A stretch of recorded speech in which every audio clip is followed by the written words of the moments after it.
Show them very best part of you for participating in this, and I have seen people working on nice problems, and most of your presentations were very nice, and you have done this for over a night. Most of you have developed most of the functionalities over just a night. So it's very impressive, and I want the cooperation and learning to continue. I'm actually telling them to get more people and get ready for more participants and more items. Whether we wanted to get the top floor of CCC for hosting everybody. Anyway, so we were trying to conduct this, make it an event over a period of time, and maybe have it one larger event, which will be open to even other students from other campuses nearby. Where we can try to solve for more important problems related to this. Now, there were many people who had very wonderful ideas, and some of you had implementations which were quite nice. Some of your implementations have not reached to that level yet, which might take time. One suggestion I want to tell is have a look at some things which are already existing.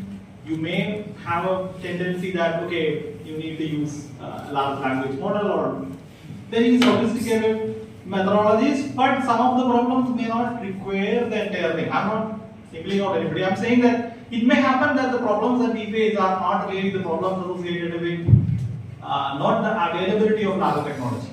Now, think of this, which is, again, I find it strange. So, this has nothing to do with this challenge, but I'm just setting something. You want to try to search, you will be going to Wikipedia. And Wikipedia is handled by Wikimedia Corporation, which is a firm believers of open source idea. Their software itself is open source. There are so many wikis made based on their ideas, but they survive by essentially crowdsourcing. Now, if you are accessing internet, most of the servers that run using open source software, not even open source, they will be running through the free software, essentially using Linux or Apache.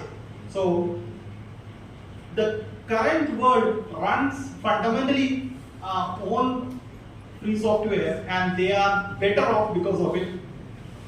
To an extent, having a copyrighted software which is hidden from anybody will be a problem. Because many of these softwares, especially Windows, one of the philosophies of Windows is that it is good enough. It just needs to be good enough for consumers. Because there are so many known bugs in Windows which they don't need to fix because it is good enough for a consumer, which may be okay. But sometimes it happens a problem that is there is a bug which exists which is not actually filled. So, and somebody may figure it out and there will be an attack. Anybody know what is the name of that kind of attack? Anybody heard of zero-day attack? Okay. So the idea is that zero-day attack means something where you don't have time to fix it because there was an error which nobody knew and somebody found out and they were able to use that vulnerability to cause a problem. And if you have a code freely available and it is accessible to people, they are able to modify, then you have potentially thousands and thousands of people who are able to read that code, who are able to understand it, who are ready to fix it. One of the things why Mozilla was able to